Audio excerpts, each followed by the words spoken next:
On se souvient tous des gros titres de 2018 du feuilleton privé de Colin Firth et Livia Giudioli.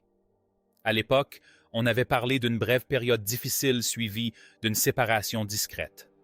Mais 7 ans plus tard, la tempête est enfin passée et Livia prend enfin la parole. Il s'avère que leur liaison n'était pas qu'un simple écart passager. C'était une réaction à une réalité bien plus complexe cachée derrière des portes closes. Aujourd'hui, nous nous penchons sur ce qui s'est réellement passé au sein du mariage de Colin Firth et sur les événements qui ont mené à sa rupture. L'acteur oscarisé Colin Firth et son épouse Livia Giudioli étaient mariés depuis 22 ans. Pendant la majeure partie de cette période, leur vie commune semblait presque épargnée par le chaos qui accompagne généralement la célébrité. De l'extérieur, on aurait facilement pu croire qu'ils avaient trouvé la solution. Installés dans la campagne italienne, ils élevaient leurs 2 fils, Luca et Matteo, loin du tumulte. Mais derrière cette façade paisible, quelque chose d'autre se tramait discrètement. Et lorsqu'il a finalement éclaté au grand jour, la situation était déjà trop complexe pour être maîtrisée. En 2019, leur mariage a pris fin. Mais cette fin n'a pas commencé là où on le croyait. Pour comprendre ce qui s'est réellement passé, il faut remonter au début, à une époque où tout semblait aller de soi entre eux. Ils se sont rencontrés en 1995 sur le tournage de la mini-série italo-britannique Nostromo. Il était de la vedette déjà reconnue et elle travaillait en coulisses comme assistante de production. Cela aurait pu être une simple rencontre fortuite sur un plateau de tournage, mais il n'en fut rien. Pour lui, ce fut une révélation instantanée. Il décrivit plus tard ce moment comme un instant qui l'avait figé sur place. Il se souvenait alors qu'il se tenait sur les marches d'une vieille église lorsqu'il l'avait vu se frayer un chemin à travers la foule. Et à cet instant précis, il eut l'impression d'avoir reçu un coup en plein cœur, le laissant paralysé. 2 ans plus tard, ce moment se transforma en mariage.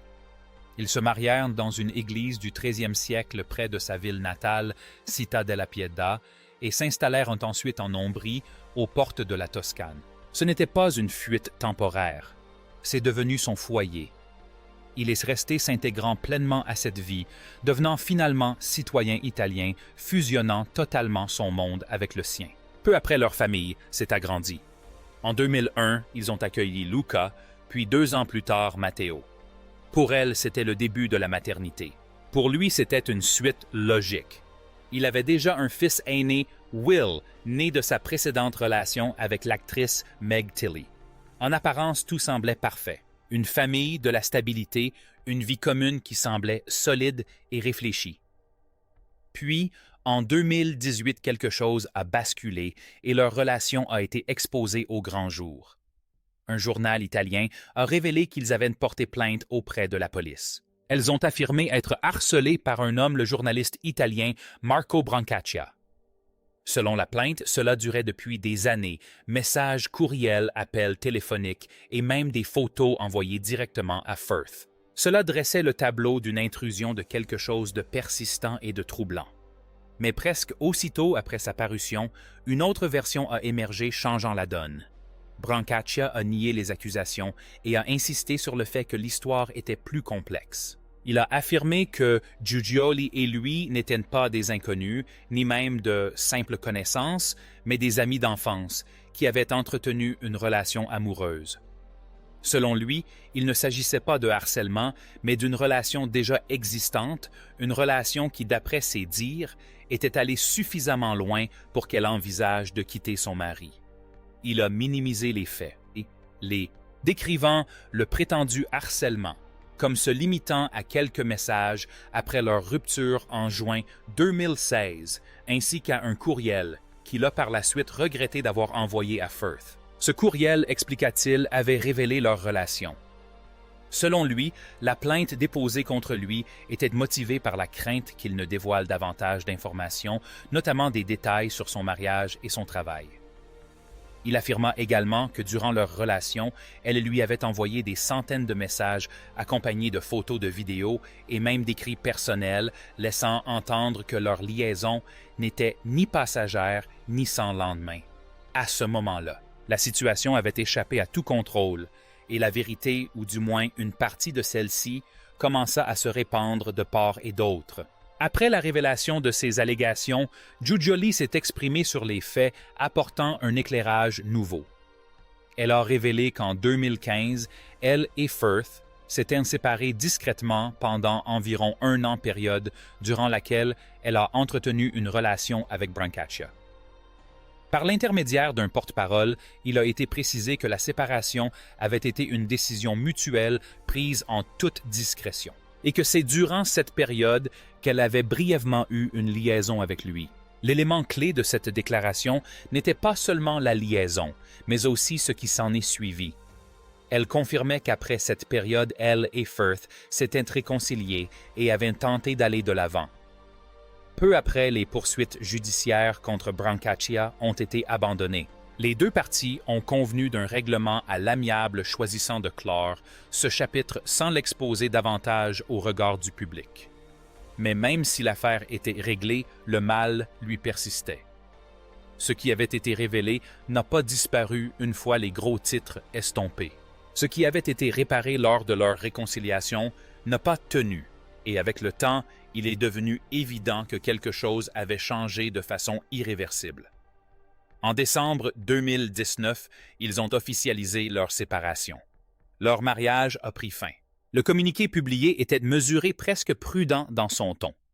Il soulignait leur séparation, leur proximité persistante, leur priorité toujours accordée à leurs enfants et leur demande de respect de leur vie privée.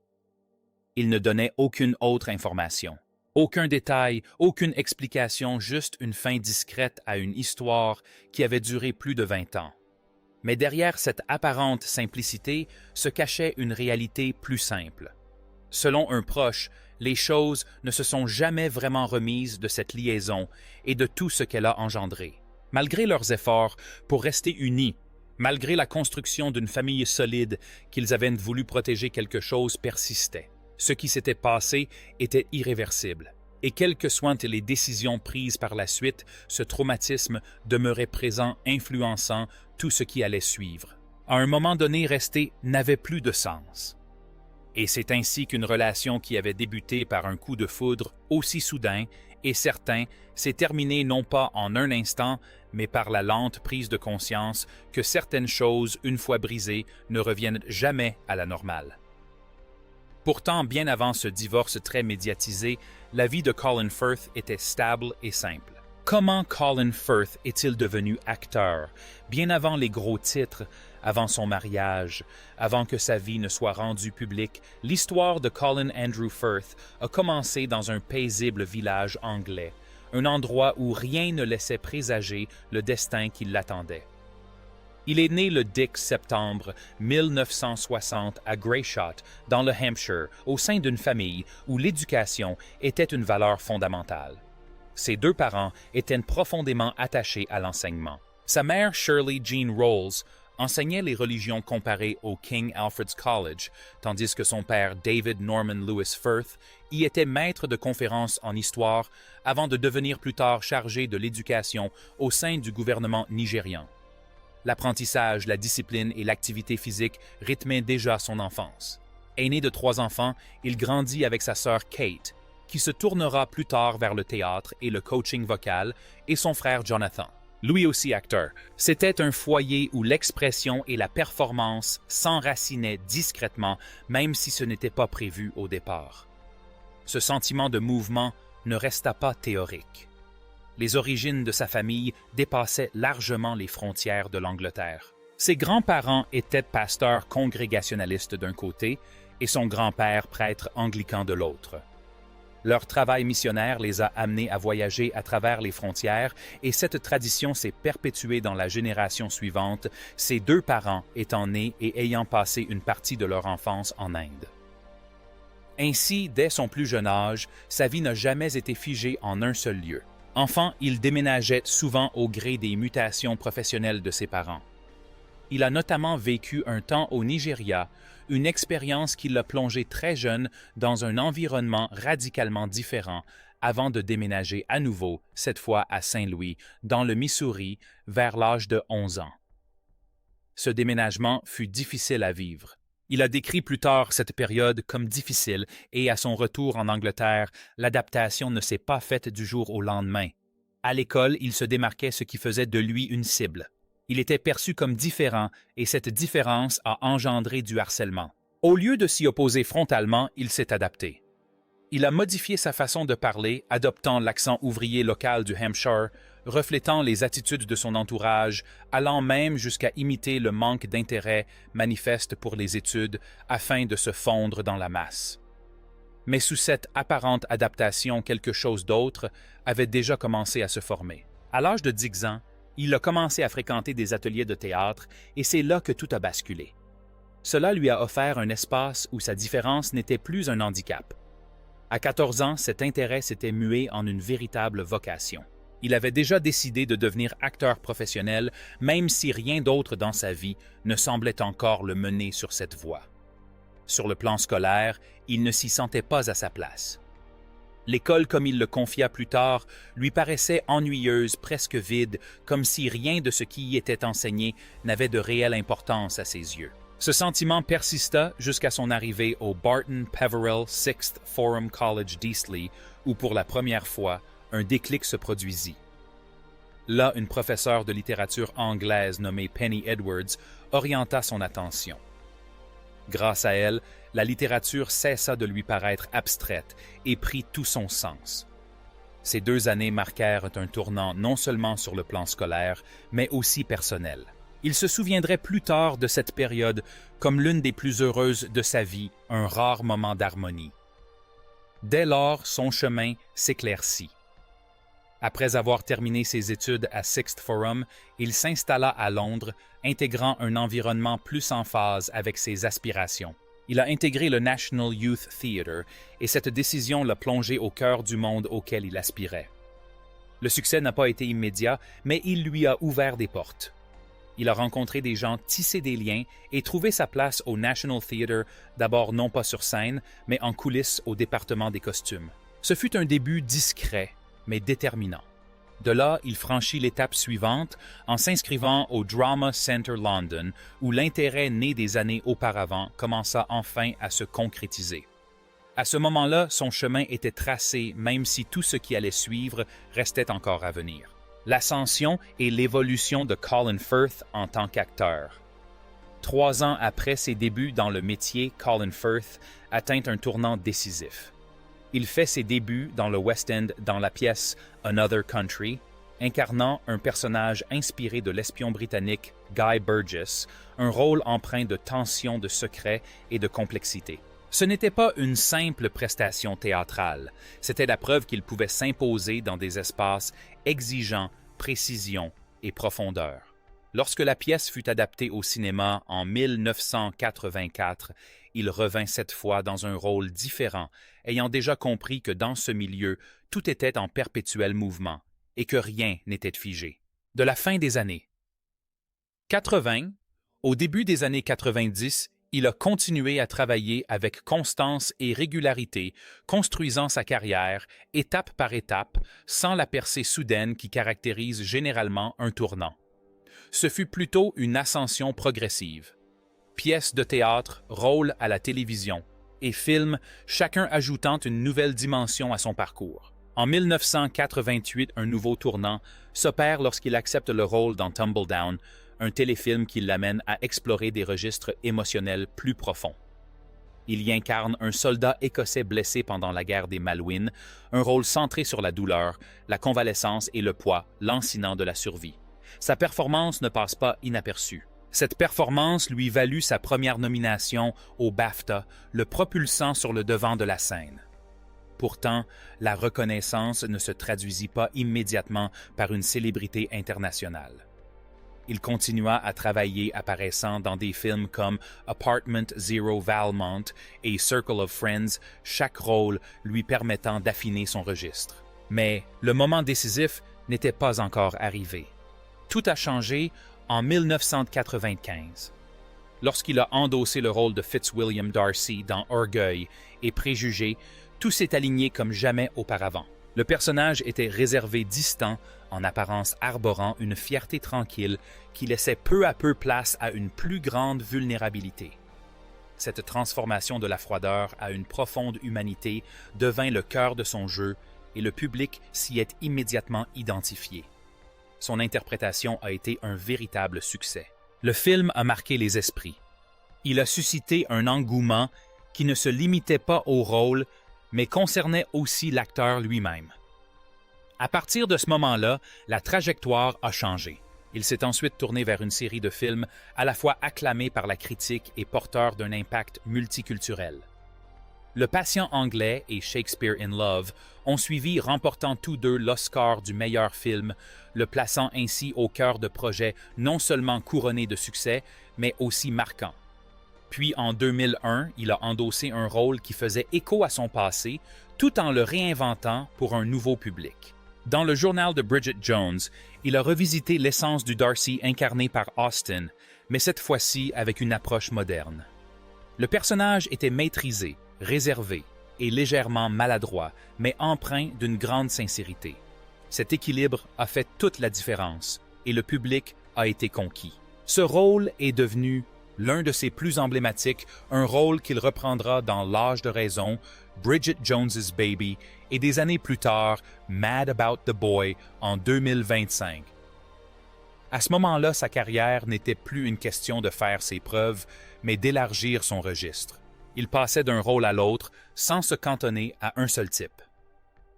Dans La jeune fille à la perle, il se métamorphosait en Johannes Vermeer incarnant la quiétude d'un peintre du XVIIe siècle. Dans Nanny McPhee, il abordait un registre plus léger, plus accessible. Puis vint Mamma Mia, un film construit autour de la musique et de l'énergie, l'entraînant dans un tout autre registre touchant un public mondial comme peu de films y parviennent. Mais c'est en 2009 qu'il accepta un rôle exigeant une approche plus introspective et sobre. Dans A Single Man, il incarnait un professeur accablé par le deuil, traversant la douleur, avec une apparente maîtrise, tandis qu'une souffrance plus profonde menaçait de ressurgir. Son interprétation sobre et réfléchie a porté ses fruits. Elle lui a valu sa première nomination aux Oscars et un BAFTA marquant un tournant décisif. Dès lors, ses choix ont évolué. Il s'est ensuite tourné vers des rôles explorant les thèmes de l'identité du mensonge et de la mémoire.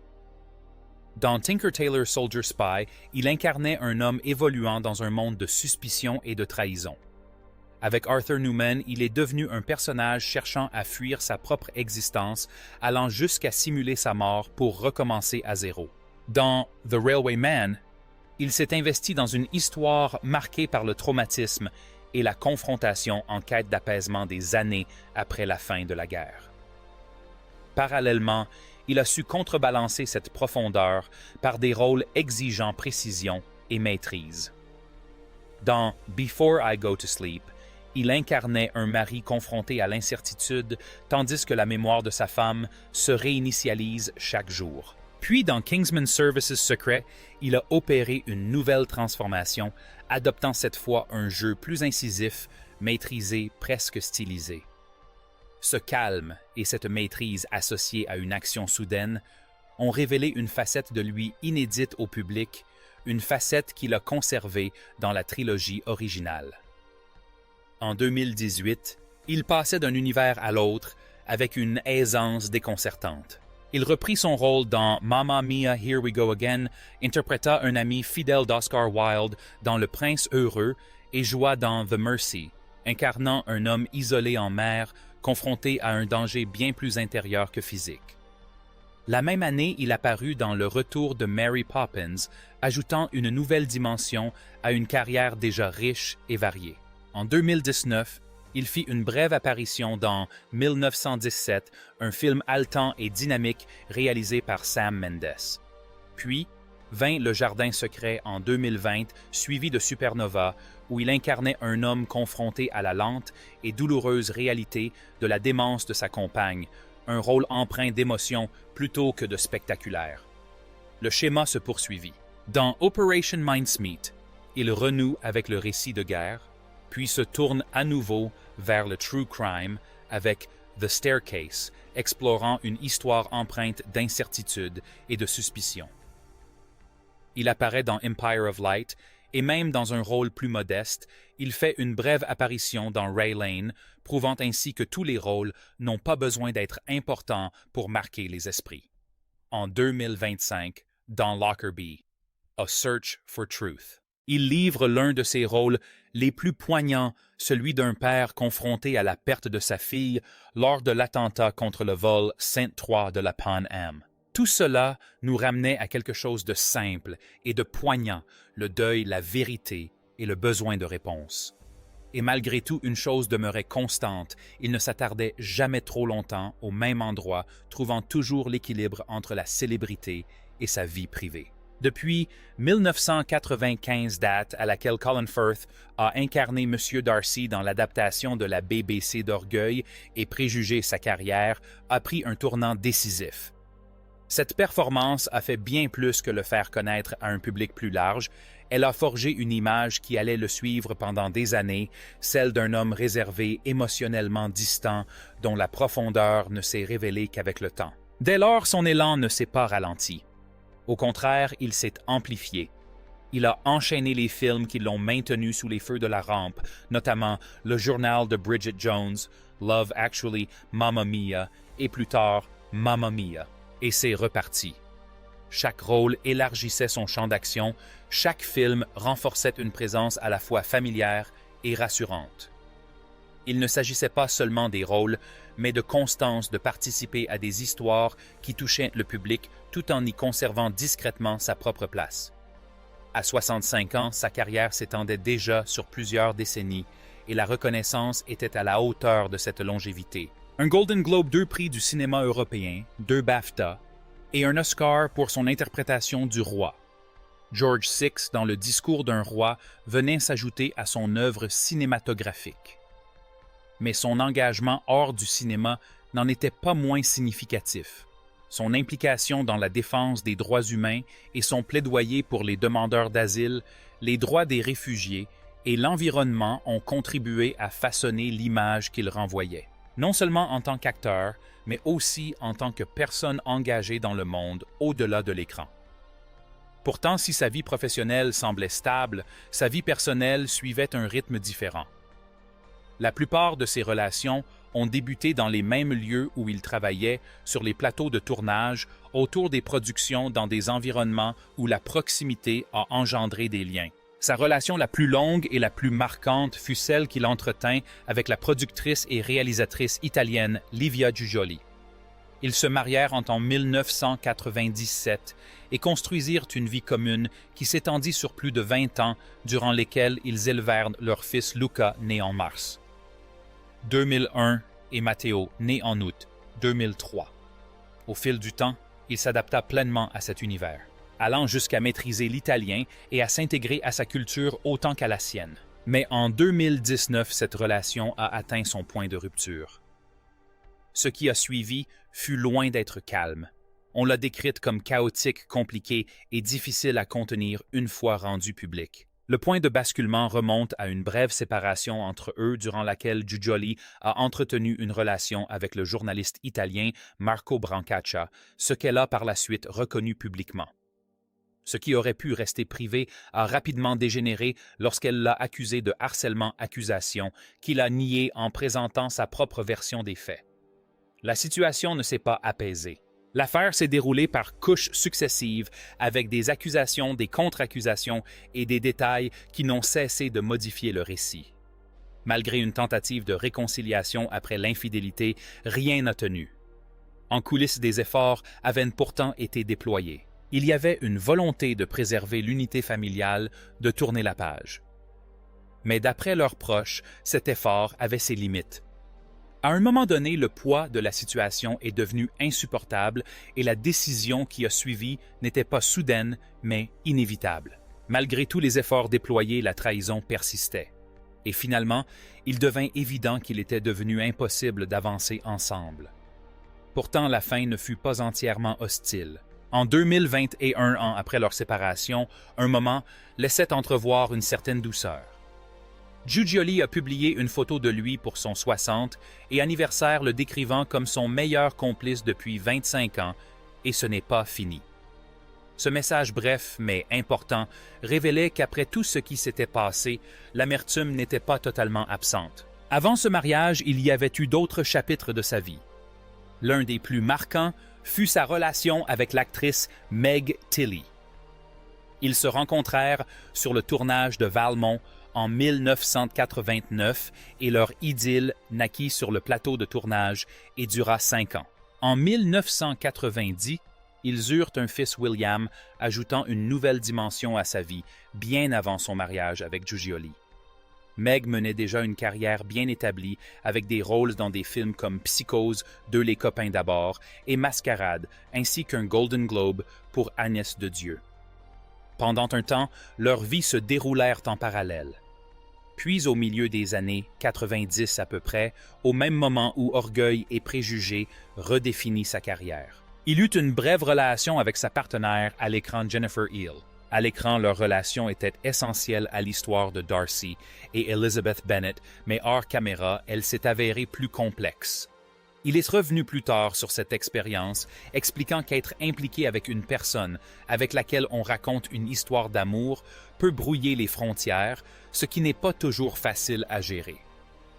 Des années plus tard, en 2020, de brèves rumeurs l'ont lié à la présentatrice de journal télévisé Joanna Gosling, après qu'ils ont été aperçus se promenant ensemble dans un parc de l'Ouest londonien. Rien de concret ne s'ensuivit et l'occasion passa sans confirmation. Puis, en 2022, un nouveau chapitre s'ouvrit discrètement. Il entama une relation avec la scénariste de télévision Maggie Cohn, renouant ainsi avec une vie plus privée, plus intime, et à travers tout cela, une constante demeure. Quelles que soient les apparences, la réalité sous-jacente a toujours été plus complexe, plus nuancée et bien plus imprévisible qu'il n'y paraît. 7 ans plus tard, l'épouse de Colin Firth révèle les raisons de son infidélité. Pendant des années après le divorce, il n'y a eu quasiment plus rien. Aucune explication concrète, aucun échange, aucune analyse publique des événements passés, une fin discrète, des déclarations soigneusement formulées et 2 personnes qui tournent de la page sans revenir sur le passé. Mais en 2025, ce silence s'est rompu et pour la première fois depuis longtemps, Livia Giudioli a pris la parole. Ces révélations n'étaient ni défensives ni empreintes d'émotion. Son mariage avec Colin Firth s'est officiellement terminé en 2019, mettant fin à une relation de 22 ans débutée dans les années 90 sur un tournage. Ils avaient construit une vie qui de l'extérieur semblait stable pendant longtemps. Depuis, chacun a refait sa vie. Elle est désormais en couple avec l'entrepreneur écossais Callum Grieve, tandis que Colin partage sa vie avec la scénariste Maggie Cohn depuis 2022. Ils se lancent chacun dans une nouvelle aventure en toute discrétion. Mais ce qui rend cette situation différente, ce n'est pas tant le fait qu'ils aient tourné la page, mais plutôt la manière dont ils ont choisi de vivre après tout ce qui s'est passé. Livia a décrit une dynamique qui ne suit pas le schéma habituel d'une séparation. Elle a expliqué qu'ils sont toujours ensemble, non pas en tant que couple, mais comme une relation reconstruite au fil du temps. Ce n'était pas instantané, et cela ne s'est pas fait spontanément. Elle a clairement indiqué qu'ils y avaient travaillé intentionnellement en gardant toujours à l'esprit de préserver l'unité de leur famille. Elle l'a décrit d'une manière qui paraît presque improbable au premier abord. Elle a un partenaire. Il a un partenaire et pourtant, ils passent tous du temps ensemble, non pas occasionnellement, mais régulièrement. Ce ne sont pas 2 vies séparées qui se déroulent en parallèle. C'est quelque chose de plus hybride, quelque chose qui, selon ses propres termes, ressemble à une famille élargie un peu chaotique, mais qui malgré tout fonctionne. Cet équilibre se manifeste même dans les plus petits détails. Son compagnon Callum et Colin ont trouvé un terrain d'entente grâce au football, tous 2 sont supporters d'Arsenal. Cela leur a permis de tisser des liens naturellement, sans tension ni complications.